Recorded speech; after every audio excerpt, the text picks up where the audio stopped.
गेलो. पण कायद्याच्या कसोटीत नियमाच्या कसोटीत काल आम्ही तहसीलदारकडे गेलो.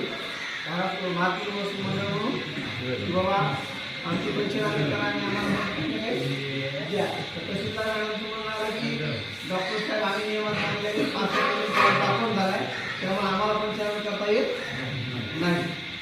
त्याच्यात दुसरा एक नियम असा असतो सततचा पाऊस. जर 5 दिवस 6 दिवस सतत 5 मिनिटापेक्षा जास्त पाऊस झाला तर त्याला सततचा पाऊस नावानं कलेक्टरच्या परमिशननं पंचनामे करता येतात. पण कलेक्टर काय सहजासहजी मान्य करत नाही. आज